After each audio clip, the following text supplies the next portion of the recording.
Like I said, over the past few days, the number of inquiries for people wanting to immigrate outside India has been increasing, for whatever reasons. Is it because of the pandemic? Is it because of, the business situation or whatever? And like Navinji said, the number of people, wealthy people is also increasing. So people have more money and they would like to invest overseas and get, second an alternative residency. So all these reasons combined together have been contributing to this factor of more and more people looking at moving outside India. And this trend is, only got accelerated of late. It has started about 2 years back. If we see in 2018, of course, we as Indians traditionally have been migrating even many years ago. I know my great grandfather had migrated to Africa from India during the British times. So Indians have been known for migrating to foreign countries. Earlier, the reasons have been economic. However, now the reasons are beyond economic. People are looking at migrating outside India for several reasons. We will see that in the next slide. But yes, the trend is even the rich, wealthy, and talented people are now looking at migrating India. Navinji had quoted certain numbers from that report, and you can see over here, I have got an older data where we can see that, more and more millionaires are now looking at migrating outside India. And the popular countries up till now have been, of course, US, UK, and Canada.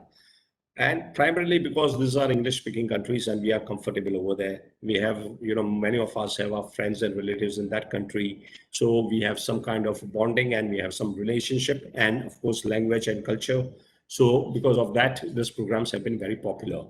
The most popular, of course, had been the US program. So most US have been the most popular destination, be it for business, be it for lifestyle, be it for work, be it for studies. It had always been the preferred destination. And this is evident by the fact that, the popularity of the EB5 visa, the visa which, gives you permanent residency through investment, the demand for that had gone up almost 400 times among Indians over the last, 3 years.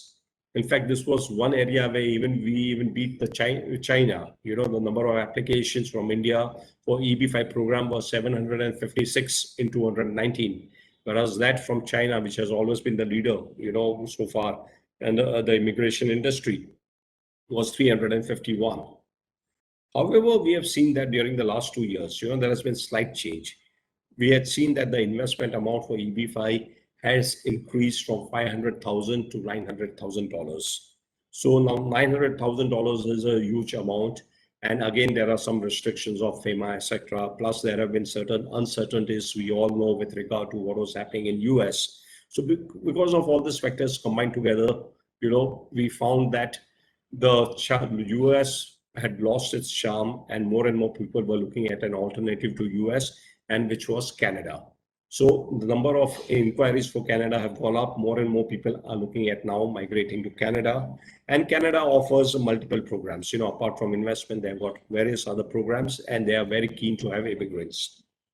And of course, of late, we have seen that programs from countries like Portugal, the Portugal Golden Visa program has also become popular because like we have seen, it is very easy. You just have to invest money. You don't even need to go and stay over there. You invest money and you have an option of an alternative permanent residency. Another trend that we have been noticing of late, friends, has been the talent migration. We are seeing more and more talented people.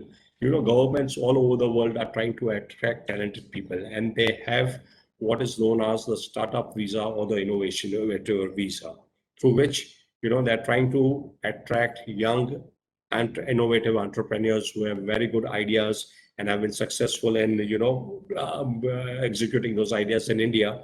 They want them to move abroad to UK, to Canada, and various other countries and set up the innovative business over there.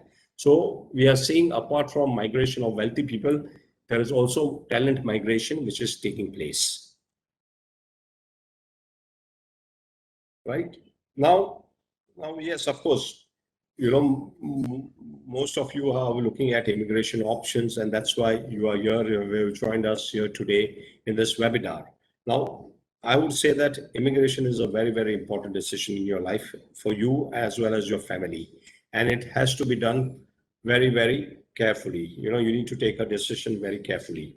And it's just like, graduating from school or completing your education or getting married or buying your first house. It can have far-reaching impact, not only on you, but on your future generation. So you need to really think through the entire process very carefully. You need to, not only plan your proper journey, that which country you want to go, but which path you are going to choose to achieve your immigration objective. And you need to do this based on your goals. What are your immigration goals? What is your profile? What is your lifestyle? What is your financial situation? Based on all this, you need to take a decision. We have a lot of people who are coming to us to tell us which is the fastest way to immigrate, what is the easiest way to immigrate, what is the cheapest way to immigrate. Well, friends, I usually give them an example. I usually tell them that, look, if you want to travel from Delhi to Mumbai, you have various options. If you want to travel comfortably and you want to travel quickly, then you can travel by flight. If you want to travel in an economic way, then you can take a train, right? So it all depends upon what are your objectives and what are your circumstances. So again, there is no fastest, quickest, or cheapest way. The way has to match what is your objective and what what is your financial situation. Acquest, your trusted immigration advisor.